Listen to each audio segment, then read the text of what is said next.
His hand was already on the stone when it happened. I want to make that clear, 'cause afterward the delegations and the historians and the 3 separate academic commissions all asked me the same question in different words. Did he do to open it?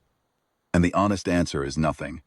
Fen Calder put his palm flat against the lower left face of the gate to catch his balance on the scree slope, the way you'd grab a wall coming out of a stumble, and the gate answered him. I was 6 meters uphill, logging surface corrosion data on my tablet when I heard the sound. Not a crack or a grind, something older than those. A tone, low and sustained, the way a very large bell sounds after the strike has passed and only the resonance remains. I looked up. The glyph nearest his palm was lit, glowing the way bioluminescent rock glows, pale and uncertain. Lit a deep, saturated blue-white, the color of an arc welder seen through frosted glass, sharp at the edges and absolutely steady. And even as I watched, the glyph beside it caught, then the next, then the next.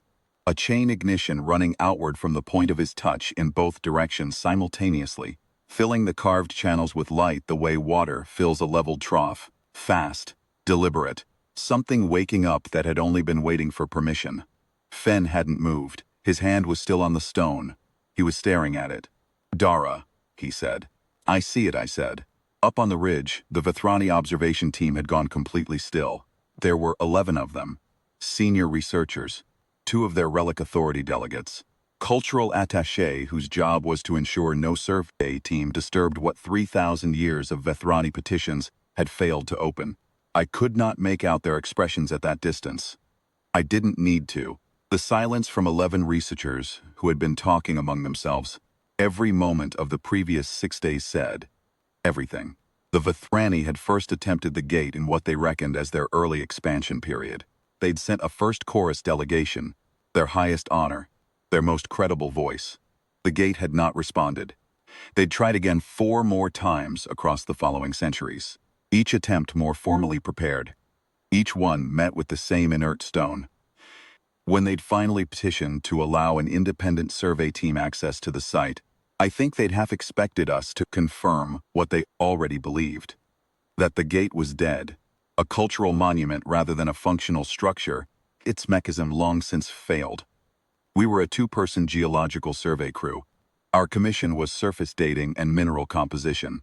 We had no petition. We had no delegation. We had a portable coring unit, a spectral scanner, and a lunch bag. Fen was 26 years old. He had joined my team 8 months earlier directly out of his postgraduate program.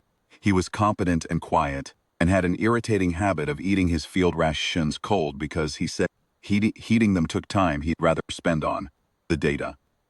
He was not by any external measure the answer to a 3,000-year question.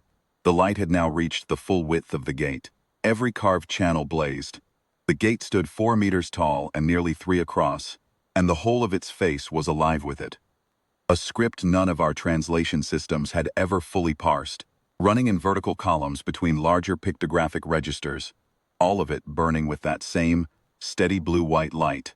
The basalt surface between the channels, dark and fissured from millennia of thermal cycling, seemed to absorb the light at its edges rather than reflect it, which made the lit carvings appear to float slightly above the stone. Then the stone moved. Not the gate itself, the center seam, a join so fine that 6 days of survey work had logged it as a natural fracture, began widen, slowly. The way an eye opens when the light is very bright and the opening is cautious. Dust sifted down from the upper lintel. The tone I'd heard at the beginning deepened, and I felt it now in my sternum, rather than my ears. A subsonic presence that made the air feel thicker. Fen had not moved his hand. I don't think he could have moved it if he'd tried. Not because he was held, but because he understood, the way you understand without reasoning it out, that taking his hand from the stone would be a kind of rudeness he wasn't capable of. I walked down the slope to stand beside him. The seam had opened perhaps 4 centimeters. Through the gap I could see nothing.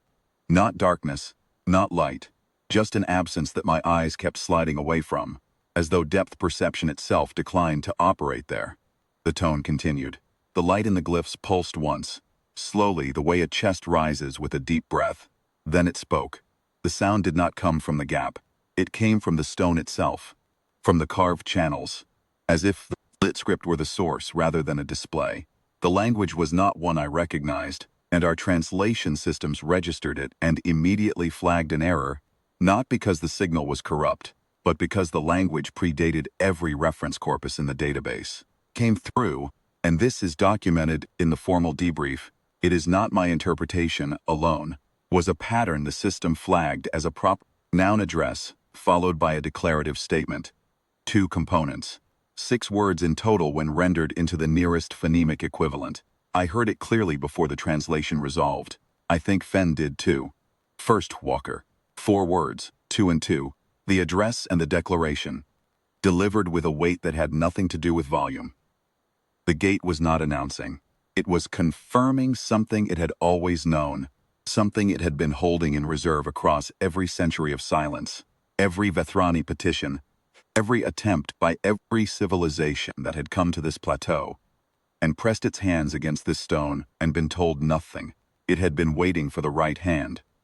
The translation system took another 11 seconds to produce its formal output.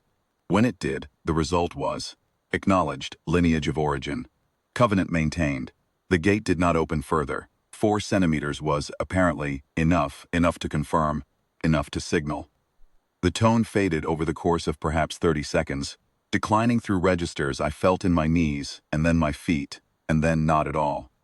The light in the glyphs dimmed slowly, rather than cutting off, the way an ember cools, each channel darkening from its outer edges inward until only the glyph nearest Fen's palm remained lit. Then that one too went dark. He took his hand from the stone. There was no mark on his palm. The stone was not warm. We stood there for a moment without speaking. Up on the ridge, the Vethrani observation team had not moved. One of them, the cultural attaché, I think, though at that distance I could not be certain, had a hand pressed to her mouth. "What's a first walker?" Fen asked. "I don't know," I said. That was true at the time. It took the subsequent 14 months of archival work across 6 planetary record systems to build a partial answer, and even now the historians will tell you it is incomplete. What they have established, what the gate's own script, once the translation corpus was rebuilt from its phonemic base, confirms is this: the structure predates the Vethrani expansion by roughly 1800 years.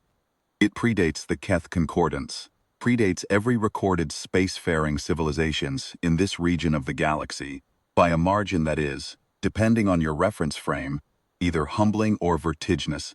The builders are listed in the gate's own inscription as the Vel Amari, a term the translation renders as the first to walk between stars. The inscription records a covenant the gate would hold, sealed, until a member of the founding lineage returned. 1,000 years. Every delegation turned away. Every petition unanswered, because none of them carried the right blood. I think about Fen's hand on the stone, catching his balance, nothing more, and I think about all the solemn delegations, the ceremonial petitions, the formal presentations of credentials and intent. I think about how the gate waded through all of it, patient as basalt, until a 26-year-old survey tech stumbled on a scree slope and grabbed the nearest wall. The gate had not failed. It had not gone dark. It had simply been keeping a promise to people who no longer knew they were owed one. We held, it said. After 3,000 years, so had we.